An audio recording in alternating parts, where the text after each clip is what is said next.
समाजकारणात आणि राजकारणात अपार योगदान देणाऱ्या माजी राज्यमंत्री वसुधाताई देशमुख यांना आज जीवन गौरव पुरस्काराने सन्मानित करण्यात आले। वसुधाताई देशमुख यांनी महिला सक्षमीकरण आणि ग्रामीण विकासाच्या क्षेत्रात केलेले कार्य आजच्या तरुण पिढीकरिता दीपस्तंभासारखे प्रेरणादायी ठरले आहेत। श्री संत ज्ञानेश्वर सांस्कृतिक सभागृहात झालेल्या या कार्यक्रमात राज्यसभा खासदार डॉक्टर अनिल बोंडे, खासदार बळवंत वानखडे, आमदार जयंत पाटील, महापौर श्रीचंद तेजवानी आणि जिल्ह्यातील अनेक मान्यवर उपस्थित होते। या सोहळ्यात वसुधाताईंच्या कार्यांचा गौरव करण्यात आला। पुरस्कार मिळाल्यानंतर वसुधाताई म्हणाल्या, हा पुरस्कार माझ्या पाठीशी खंबीर उभ्या राहिलेल्या जनतेचा सन्मान आहे। शेवटच्या श्वासापर्यंत जनसेवेचे व्रत मी अखंडपणे सुरू ठेवणार आहे। यावेळी चिखलदरा तालुक्यातील दह्यांद्री गावातील रुक्मिणी वसतिगृहांचे उद्घाटन आणि वसुधाताईंच्या जीवनावर आधारित वसुधा कादंबरीचे प्रकाशन देखील करण्यात आले। या कार्यक्रमाचे संचालन शिप्रा मानकर यांनी तर उपस्थितांचे आभार प्राध्यापक विनय वसुले यांनी मानले। वसुधाताईंच्या कार्यामुळे आज विदर्भातील महिला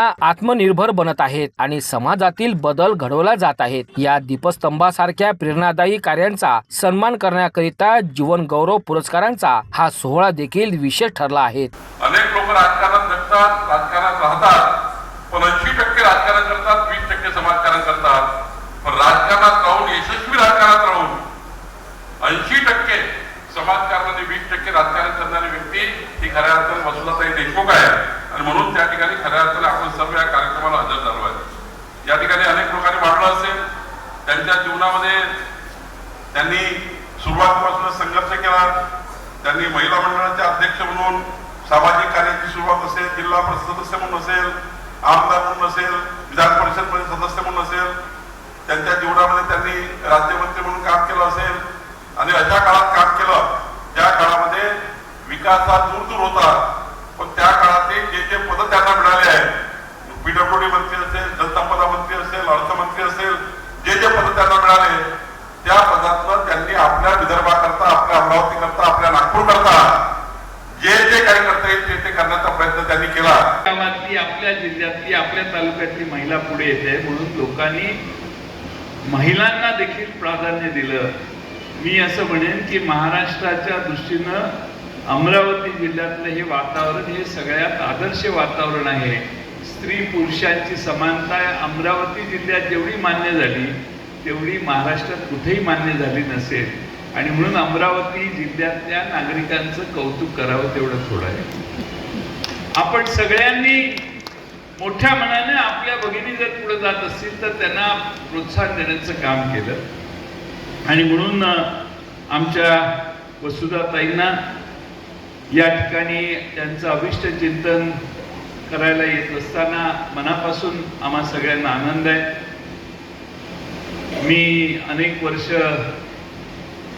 मंत्रिमंडळात होतो नव्हतो, पण वसुधाताई कायम मला येऊन भावाला भेट द्यायची म्हणून दरवर्षी नियमाने माझ्याकडे येऊन मला पोशाख करायचे। प्रत्येक ठिकाणी निवासी 500 मुली आहेत आणि त्यांच्याकरता सुसज्ज प्रत्येक ठिकाणी वसतिगृह पाहिजे होतं, त्या पद्धतीने बांधल्या गेलं। म्हणून मोरीच्या शाळेचं ह्याचं नाव आपण सावित्रीबाई फुले हे ठेवलं, मोरीच्या ह्याचं माझे जाऊन ठेवलं, पिंपळखुट्याच्या आश्रमशाळेचं नाव सावित्रीबाई ठेवलं आणि आता दह्यांद्रीच्या शाळेचं नाव आपण रुक्मिणीने ठेवलं। रुक्मिणीचं माहेरघर अमरावती, माहेरघर अमरावती आहे, तेव्हा रुक्मिणीचं नाव असावं अशी सगळ्यांची त्यामध्ये इच्छा होती। दुसरा कार्यक्रम आपल्या इथे जो होता तो पुस्तक प्रकाशनाचा।